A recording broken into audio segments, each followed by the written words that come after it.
कि हमारे पास था आउटपुट सिग्नल, है कि नहीं है? ओके, लेकिन आउटपुट सिग्नल जो मिला तो ये भी कंप्लीटली डीसी नहीं है। मतलब क्या, इसमें जो है एसी का कंपोनेंट मिला हुआ है कि नहीं, मिक्स्ड है। ओके, तो ये जो आउटपुट मिला है तो इसका जो एवरेज वैल्यू होगा वो क्या होगा, या आरएमएस वैल्यू होगा, उसकी वैल्यू क्या होगी, ठीक है? तो उसको हम लोग कैलकुलेट करेंगे। एवरेज वैल्यू का मान क्या होगा, तो लिखिए एवरेज वैल्यू या औसत मान।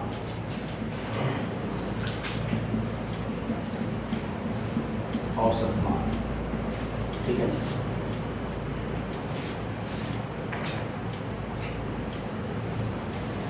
औसत मान जो आएगा वो आएगा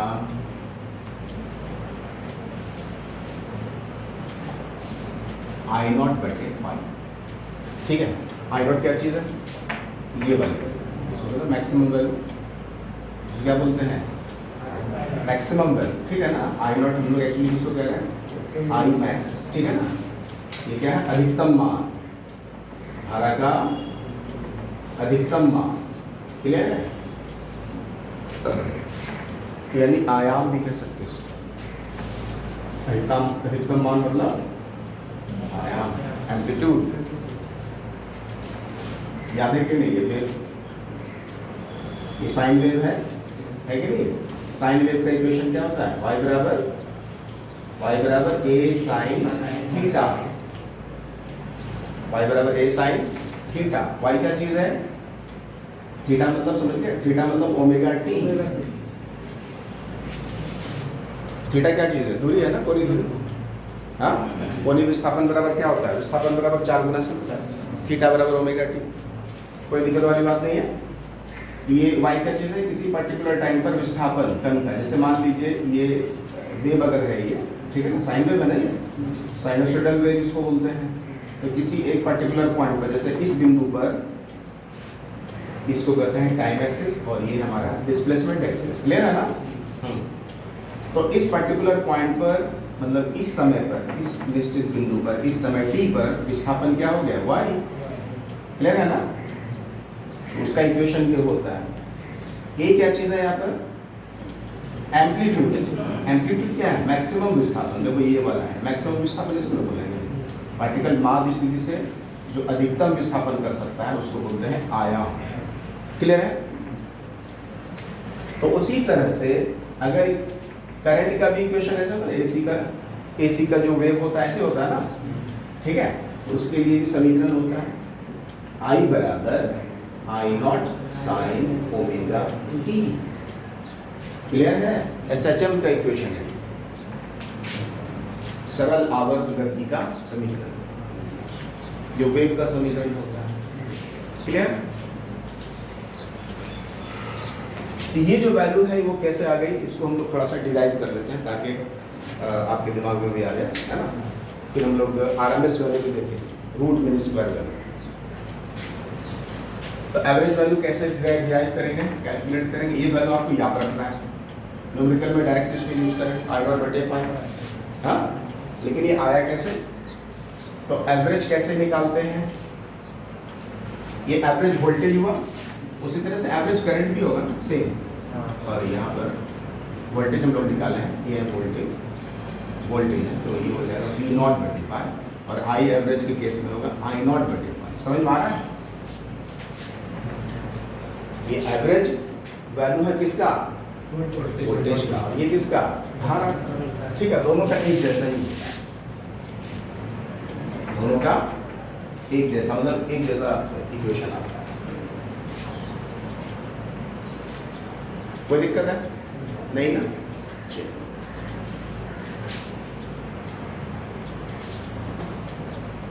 ये देखिए, ये इधर मान लीजिए ये टाइम एक्सिस है, और ये इधर भी एक्सिस भी हो सकता है या फिर आई एक्सिस भी हो सकता है कि वोल्टेज या करंट दोनों। चलो हम लोग एक चीज करते हैं, अभी फिलहाल आई लेते हैं, ठीक है? आई वर्सेस टी, इसको क्या कहते हैं, इस आई को बोलेंगे तात्क्षणिक मान, धारा का तात्क्षणिक मान, इंस्टेंटेनियस वैल्यू ऑफ करंट। किसी एक पर्टिकुलर पॉइंट पर धारा है कि नहीं है, किसी बिंदु पर धारा, उसको क्या कहते हैं, तात्क्षणिक धारा, तात्क्षणिक धारा। ये तात्क्षणिक विस्थापन है, समझ पा रहे हैं ना, सेम चीज तो है। तात्क्षणिक धारा का इक्वेशन ये होता है, मतलब किसी एक बिंदु पर धारा। तो औसत धारा हम लोग निकालने की बात कर रहे हैं, तो औसत धारा कहाँ से कहाँ तक, तो देखो भाई ये जो है ये टोटल टाइम इंटरवल कितना होता है, यहाँ से लेकर यहाँ तक टी होता है कि नहीं, आवर्त काल। एक बार पूरा चक्र लगाएगा तो पूरा टाइम लगेगा ना, और आधा चक्र के लिए डी बाई, समझ में आ रही बात। जैसे करस्पॉन्डिंग फेज एंगल की बात करें तो यहाँ पर होगा 2 पाई और यहाँ पर होगा पाई, नहीं होगा, सोचो होगा कि नहीं होगा। बिल्कुल उसी तरह से यहाँ पर आउटपुट डीसी में आउटपुट जो हमारे पास सिग्नल आ रहा है ये क्या है, रेक्टिफाइड सिग्नल नहीं है, ये क्या है, रेक्टिफाइड सिग्नल, जिसमें कि एसी भी मिक्स्ड है, पूर्णतः ये डीसी नहीं बना है। क्लियर है। इसको फिल्टर सर्किट वगैरह से गुजारने के बाद फिर जो है कंप्लीटली डीसी में चेंज होता है, और उसमें भी पूरा का पूरा एसी जो है डीसी में चेंज नहीं होता है, ठीक है ना। कितना परसेंटेज चेंज होता है उसको भी हम लोग देखेंगे, उसका इक्वेशन आएगा। तो यहाँ से लेकर यहाँ तक देखिए, ये यहाँ से लेकर यहाँ तक एक चक्र मान सकते हैं, मतलब एक चक्र के लिए समय अंतराल, यहाँ तक तो डीसी बना, इधर तो बनवे नहीं किया, यही ना हुआ। तो 0 से लेकर टी तक औसत धारा कैसे निकालेंगे, औसत धारा निकालने का क्या तरीका है।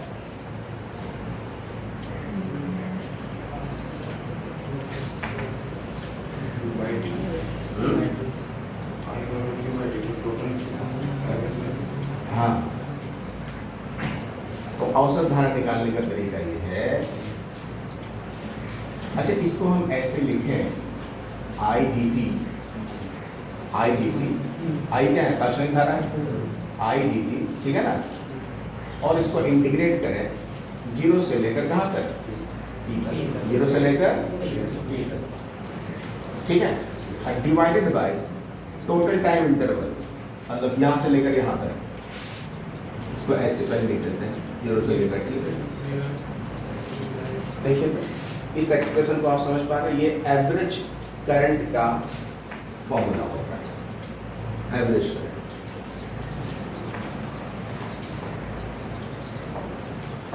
एवरेज करंट का क्या फॉर्मूला होता है, आई डी टी डिवाइडेड बाय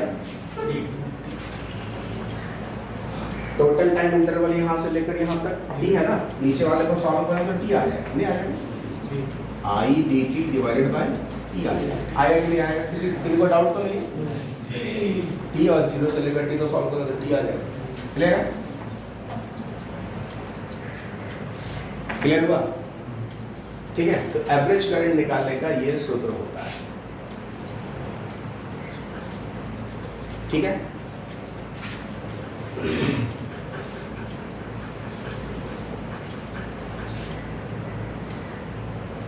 या इसी को हम लोग लिखते हैं area of curve divided by time interval. ये क्या चीज है, यही चीज है, सेम चीज है। आपको थोड़ा सा समझाने का प्रयास कर रहे हैं। जैसे मान लीजिए यहाँ से आते हैं, इधर मान लीजिए एक्स एक्सिस है, ये वाई एक्सिस है, आप इसको पहले भी पढ़े होंगे। अगर हम निकालना चाहें इसका एरिया निकालना चाहेंगे, तो ये जो शेप है हमारा, इसका एरिया कैसे निकलेगा। तो इस क्षेत्र का एरिया निकालने का एक तरीका ये है, इंटीग्रेशन मेथड यूज करते हैं। ये इसकी जो चौड़ाई है, इस तरह का बहुत सारा स्ट्रिप यहाँ माना जा सकता है कि नहीं। पतला पतला स्ट्रिप ले लिए, ठीक है, एक की चौड़ाई मान लीजिए dx है, डेल्टा x, ठीक है। तो इस पर्टिकुलर, इस पर आप ध्यान दीजिए, इस वाले पर, ये जो इसको हम लोग कर रहे हैं, ठीक है। इसको थोड़ी देर के लिए आयत मान लें, जिसकी चौड़ाई dx है और लंबाई y है। लंबाई क्या है? मतलब y एक्सिस वाला वैल्यू ऊपर है और x एक्सिस वाला नीचे। तो क्षेत्रफल क्या होगा? होगा ना? मतलब ये जो निकलेगा dA निकलेगा, निकलेगा ना? इस तरह का dA बहुत सारा मैथमेटिक्स वाले आप लोग जान रहे हैं, dA बहुत सारा है। इसको जोड़ेगा क्या? इंटीग्रेशन मेथड यूज करते हैं। हाँ, इंटीग्रेट करें y dx इस तरह से जुड़ता चला जाएगा टोटल। तो टोटल जोड़ेंगे ना, तो ये हो गया टोटल एरिया और ये क्या हो गया? Integration of the entire curve. जहाँ से यहाँ तक लेना आपको, जैसे मान लीजिए लिमिट कहाँ से कहाँ तक, ये x की वैल्यू यहाँ पर कितनी है? 0 और यहाँ पर x की वैल्यू जो भी रहेगी वो, या अगर आपको यहाँ तक करना है यहाँ तक कीजिए, कोई दिक्कत वाली बात नहीं, ठीक है। यहाँ तक तो एरिया है, यहाँ एरिया है ही नहीं, यही ना होगा, वैल्यू तो निकल ही जाएगा। क्लियर है? जैसे यहाँ पर हम अगर हम यहाँ तक बात करते हैं, यहाँ पर x की वैल्यू जो, यहाँ x वैल्यू 5 सपोज करते हैं, तो 0 से लेकर 5 तक हो गया सॉल्यूशन इसका। क्लियर है? ये जो वैल्यू है ये एक्चुअली क्या है? एरिया ऑफ कर्व बता रहा है। यही फिगर तो यहाँ पर भी मैच करा रहा है। इंटीग्रेशन आई डी टी है कि नहीं है? ये आई है और ये टी है ना। ये क्या चीज़ है? आई और ये क्या है? जैसे यहाँ पे देख रहे हैं। क्लियर है? इसको देखिए, एक ही चीज़ है। तो ये हो गया आई डी टी। तो ये भी फॉर्मूला होता है, आप इसको डायरेक्ट याद रखेंगे। Area of curve divide bye क्या? या जो भी रहेगा एक्स एक्सिस में वो time.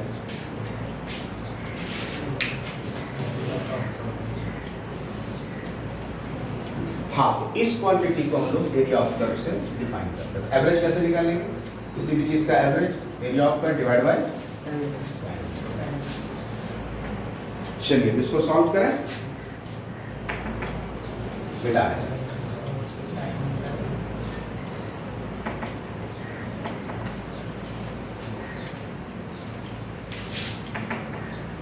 I average is equal to, value put कीजिए, ये 1/t इधर लिख देते हैं नीचे।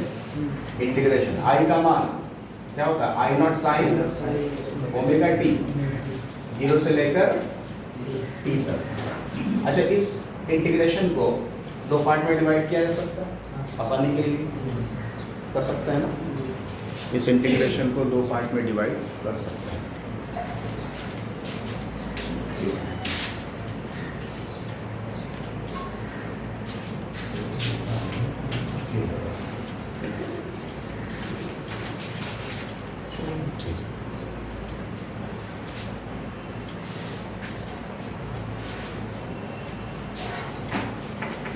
देखिए इसको कर सकते हैं, तो ऐसा करें,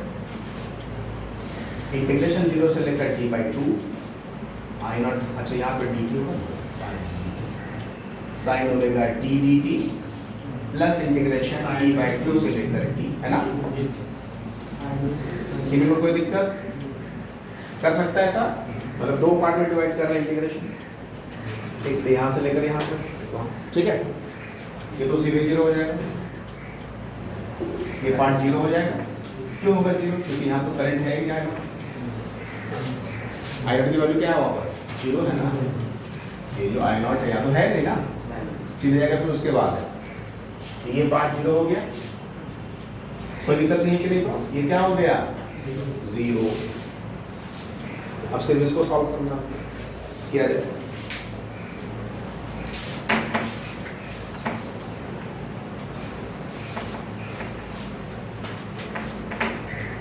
वन बाई टी इंटीग्रेशन, अच्छा आई नॉट को बाहर कर सकते हैं, I naught is constant, peak value है ना ये, इसको पीक वैल्यू बोलते हैं। क्या बोलते हैं इसको? पीक वैल्यू, शिखर मान, धारा का शिखर मान, पीक वैल्यू ऑफ करंट, या मैक्सिमम मान, या आया जो अंदर में रहा क्या? Sign omega T. चलो इसको क्या कैसे सॉल्व करते हैं बताइए आप लोग जल्दी जल्दी। माइनस कॉस बाई 0 से लेकर t/2 है। देखिए यहाँ ये एक्चुअली क्या टी बाई टू है कि नहीं, दो पार्ट में कर दिए, माइनस आई नॉट बटे टी ओमेगा।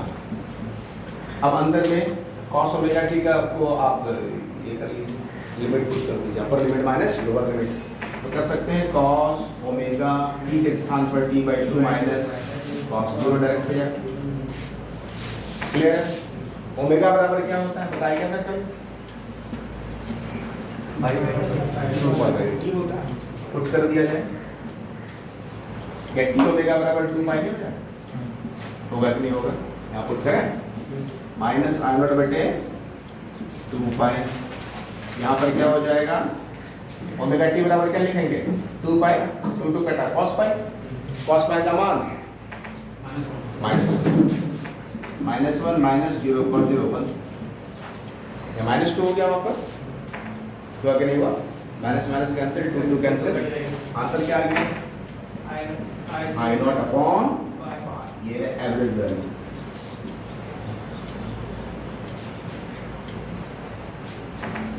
क्लियर है? ये तो जीरो ही हो गया, तो पूरे एक चक्र के लिए यहाँ पर पूरे एक टाइम इंटरवल के लिए औसत मान कितना होता है आई नॉट बटे sir cos omega t by 2 is your man cos pi 6। ये ओमेगा टी बराबर क्या होगा ओमेगा 2 पाई होगा ना, यहाँ पर 2 पाई लिखेंगे तो 2 2 कैंसिल cos पाई हो गया, हुआ नहीं समझे? ये ऐसा है cos ओमेगा टी by 2 हुआ ना यहाँ पर, तो cos ओमेगा टी लेकर 2 पाई लिखेंगे by 2 2 कैंसिल cos पाई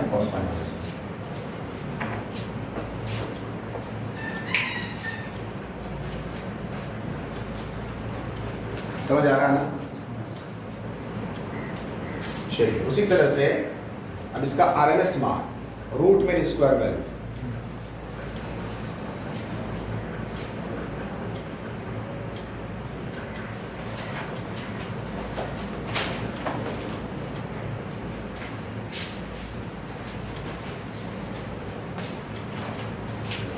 बेटा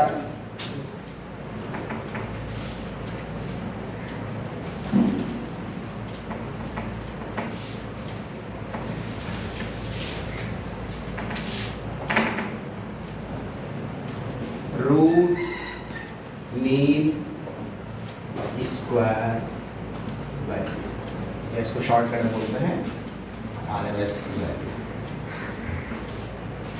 वर्ग माध्य मूल धारा या मान, धारा भी हो सकता है वोल्टेज, ऐसा यहाँ पर इसी तरह से सॉल्व करेंगे ना वोल्टेज के लिए, तो उसके लिए भी यही होता है। ठीक है, यहाँ पे वी नॉट बटे पाई, क्लियर है? जैसे आई नॉट आई एवरेज निकाला ना, वैसे क्या बी एवरेज निकालेंगे तो ऐसे मिलेगा।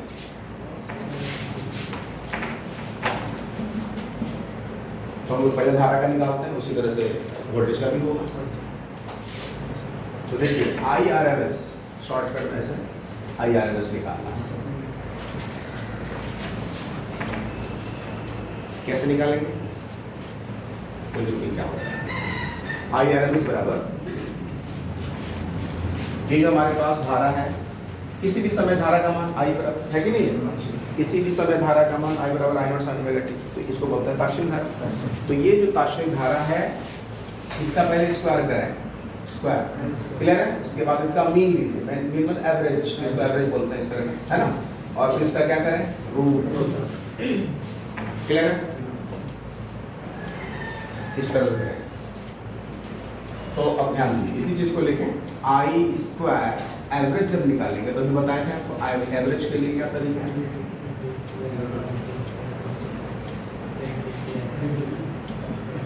क्लियर हुआ? एवरेज हो गया तो पूरा स्क्वायर रूट बन गया, समझ आ रहा? आई स्क्वायर का एवरेज इंटीग्रेशन आई स्क्वायर डी टी, जीरो से लेकर जहाँ तक करना टी तक कर रहे हैं हम लोग, डिवाइड बाय क्या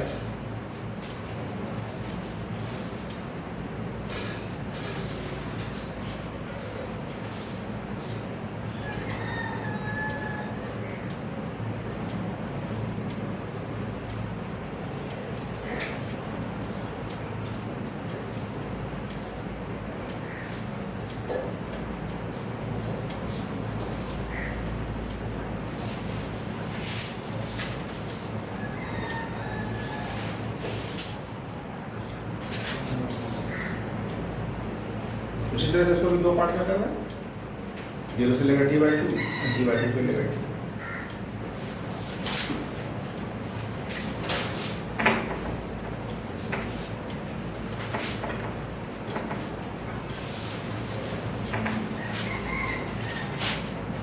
ये तो t हो गया ना ये पूरा,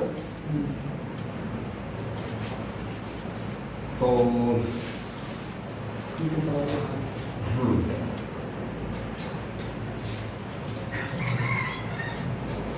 टी अंदर में ले लीजिए इंटीग्रेशन I/2 0 से लेकर t/2 प्लस इंटीग्रेशन t/2 से लेकर t I²। होगा ऐसा, अब पूरे पर पावर 1/2।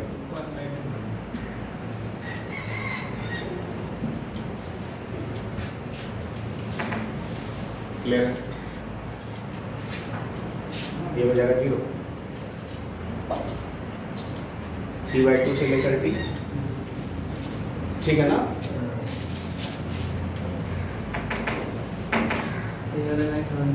बोलो लो, ये सेकंड वाला है सर। इसके बाद ये वाला, ये तो सॉल्यूशन हो गया t, 1/t अलग कर लिए, इसमें कुछ नहीं, स्प्लिट किया है ना, इंटीग्रेशन को दो पार्ट में डिवाइड कर सकता है। इंटीग्रेशन को यहाँ दो पार्ट में कर सकता है, देखिए यहाँ रेंज दिया हुआ 0 से लेकर t, ठीक है ना? तो दो बार करेंगे, यहाँ से लेकर यहाँ तक, फिर यहाँ से लेकर यहाँ तक। क्लियर है? और नहीं भी करेंगे तो टोटल का कर देंगे, तब भी आंसर सेम आएगा। क्लियर है? तो ये हो गया 1/t, और यहाँ पे अब क्या करें हम लोग, वैल्यू पुट किए, करें इंटीग्रेशन, आई की वैल्यू क्या है हमारे पास, I0 sin ओमेगा t है क्या? नहीं, तो लिखे I0 square sin² omega t dt 0 से लेकर t। बोलिए क्लियर है? ये तो 0 हो गया।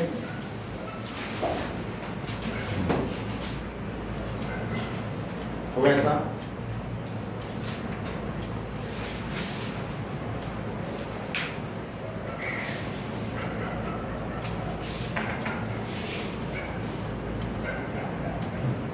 t, अच्छा I0 स्क्वायर कॉन्स्टेंट है, बाहर का है,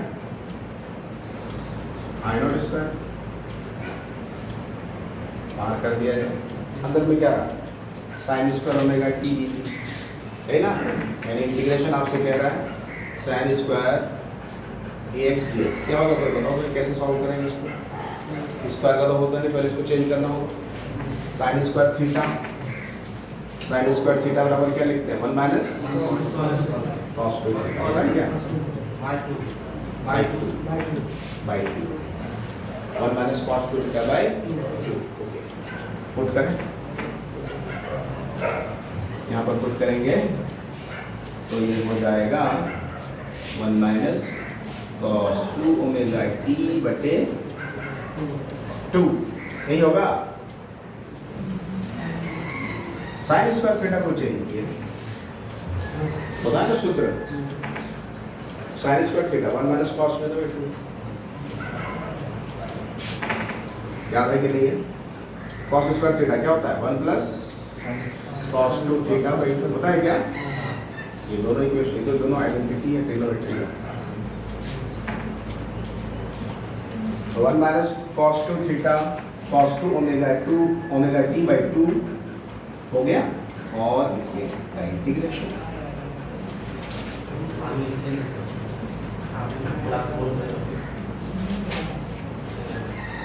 देख लीजिए, गड़बड़ तो नहीं है, समझ पा रहा है ना? अच्छे से समझिए, धीरे धीरे सब कुछ सही जा रहा है। लिमिट का मान हाँ, ये भी तो मान लीजिए। हाँ, ठीक है, लास्ट में 0 से लेकर t बाई दे दीजिए।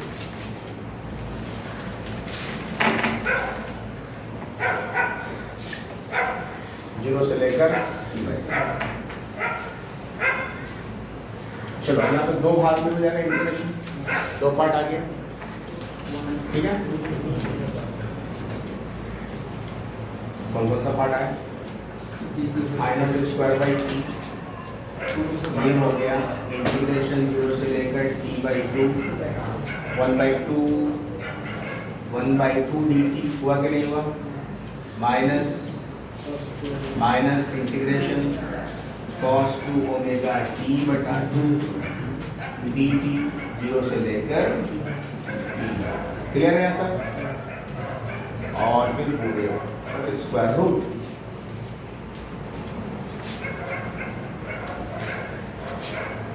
ठीक है यहाँ तक, ये 1/2 बाहर करें, यहाँ भी क्या हो जाएगा, हो जाएगा ना, सर्च कर सकते हैं, इंटीग्रेशन dt का t हो जाएगा,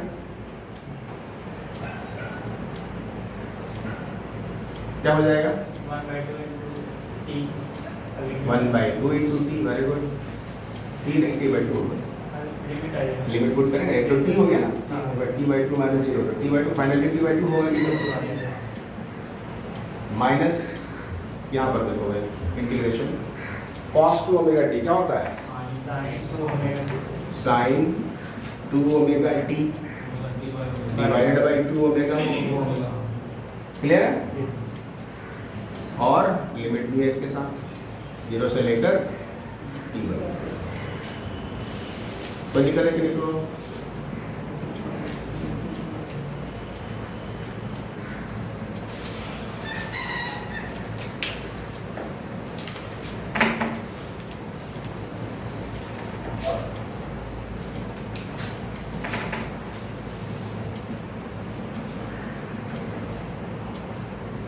t/4 कितना आ गया, t/4, इसको आप सॉल्व करेंगे 0 आ जाएगा पूरा,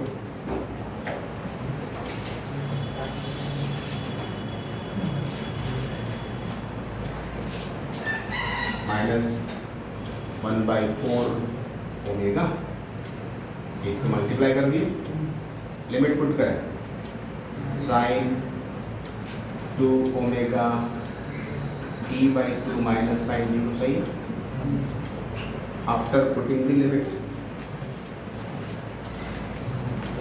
ठीक है ना भाई।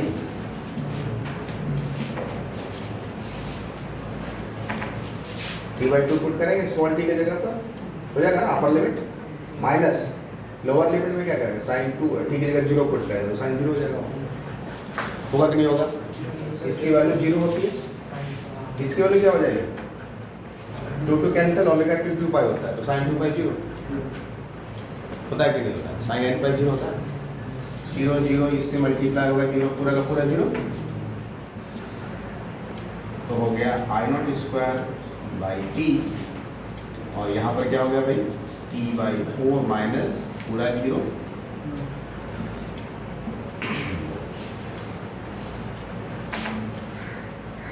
फिर सॉल्व करेंगे t कैंसिल होगा, स्क्वायर रूट निकालेंगे, आई नॉट बटे 2 आ जाएगा फाइनली, आ रहा है कि नहीं आ रहा, आ रहा है कि नहीं आ रहा है,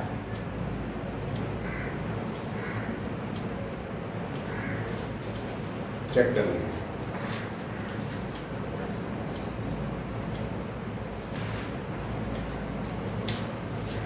अंदर गुना करेंगे t से t कटा, आई नॉट स्क्वायर बटे 4 उसका वर्गमूल आई नॉट बटे 2 आ गया। सिमिलरली इसी प्रकार से अगर हम बात करें वोल्टेज की तो वी आर एम एस क्या हो जाएगा, वी आर एम एस हो जाएगा वी नॉट बटे 2,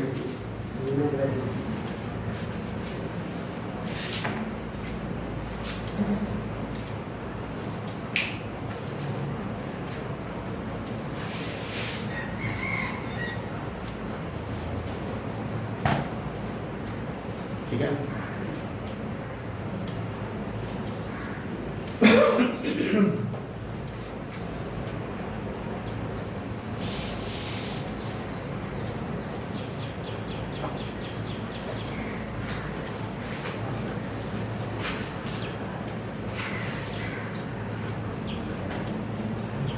आप लोग के इसमें अल्टरनेटिंग करंट है कि नहीं?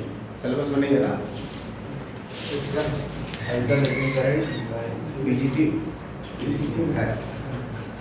तो ऑल्टरनेटिंग करंट का जो आता है मतलब पूरे चक्र के लिए, ठीक है, पूरे चक्र के लिए एवरेज करंट का मान पूरे चक्र के लिए फॉर एन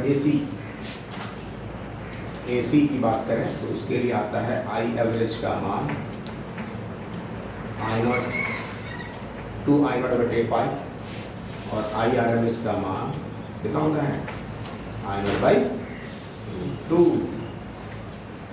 ये होता है।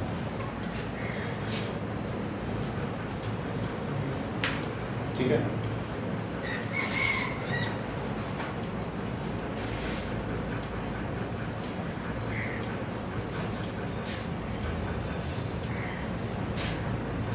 आप लोग भी याद रखें I average 2 I0/5 I R M S. देखिए आप ध्यान से देखिए, आई एवरेज में जो है हाफ वेव था, ये आधा हो गया, हुआ कि नहीं हुआ? और इसमें जो है √2 है, और इसमें 2 को आधा मत कर दीजिए, ठीक है।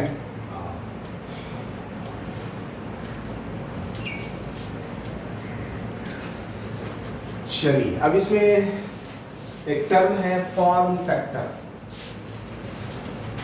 रेक्टिफायर में एक टर्म है फॉर्म फैक्टर, बेटा था इसको नहीं हुआ है? ओके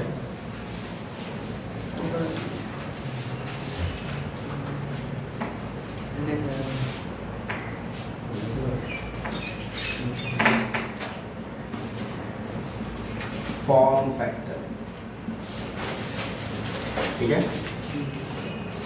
तो फॉर्म फैक्टर कैसे डिफाइन होता है? Form factor is defined as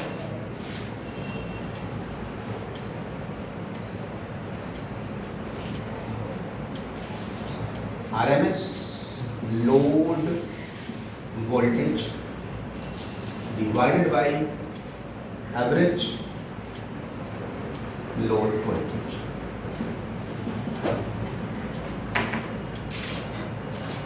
ठीक है, the ratio of RMS load voltage to the average load voltage is called form factor.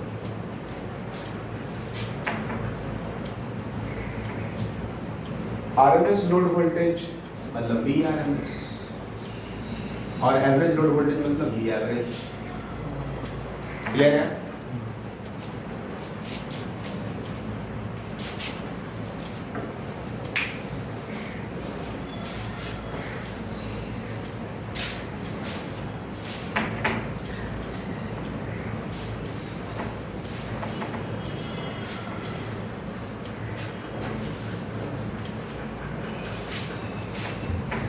देखिए वी आर एम एस का मान V0/2,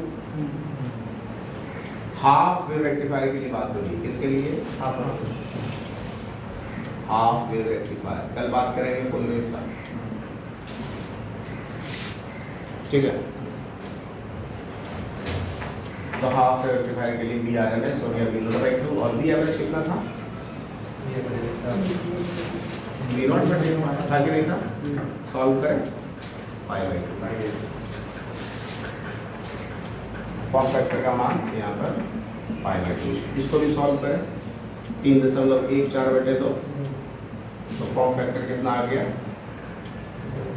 फॉर्म फैक्टर का मान यहाँ पे सॉल्व कीजिए, 1.121 है 5.7 है इस तरह से हाफ वेव रेक्टिफायर के लिए फॉर्म फैक्टर का मान 1.57। जैसे आपको याद रखना है, आपका इनका सर 1.21 आता है इसका आपका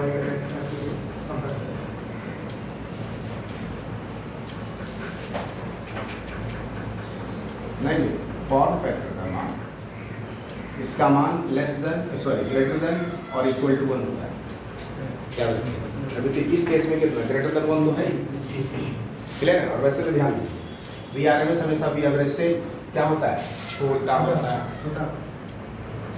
जैसे देखिए आप इसी केस में देख लीजिए वी आर एम एस बराबर कितना है? V0/2 और वी एवरेज कितना था डिवाइड बाई पाई, पाई मतलब 3.14 3 माने 3 माने थोड़ी, ठीक है।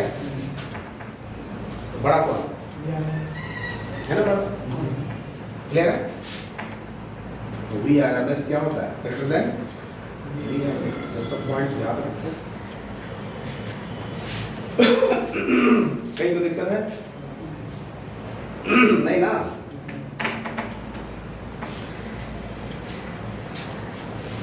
और आप इसको ऐसा भी लिख सकते हो, देखो तो 1.57 वी आर एम एस बटे वी एवरेज बराबर क्या हो गया 1.57। In case of half rectifier अगर V R M S given है तो वी एवरेज निकाल सकते हैं, वी एवरेज गिवन है तो वी आर एस निकाल सकते हैं, सारा का सारा चेन बनता जाएगा। 1.57 इंटू वी एवरेज हो सकता है क्या ये फॉर्मूला।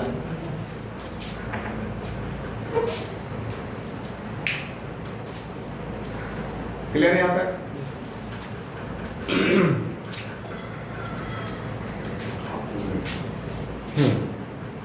नेक्स्ट क्लास में हम लोग रिपल फैक्टर के बारे में बात करेंगे। रिपल फैक्टर क्या होता है, एक्चुअली रिपल फैक्टर है, इसको रिपल्स बोलते हैं, यानी कि जो आउटपुट हम लोग को मिलता है उसमें एसी घुसा हुआ रहता है, मिक्स रहता है कि नहीं। तो कितना परसेंटेज ऑफ एसी जो है वो डीसी के साथ मिक्स्ड है कि नहीं है। हम लोग भी चाहें कम से कम एसी इसमें रहे ना, हाँ। तो एसी का कितना परसेंट आउटपुट में रहता है उसके लिए एक क्वांटिटी है जिसको हम लोग क्या कहते हैं रिपल फैक्टर। क्लियर है, उसको हम लोग डिफाइन करेंगे और देखेंगे फुल वेव के लिए भी और हाफ वेव के लिए, ठीक है। हाफ वेव रेक्टिफायर में एसी का अधिकांश मान रहता है, हमारी बात समझ में, जबकि फुल वेव में कम रहता है। तो उसको हम लोग देखेंगे नेक्स्ट क्लास में। चलिए।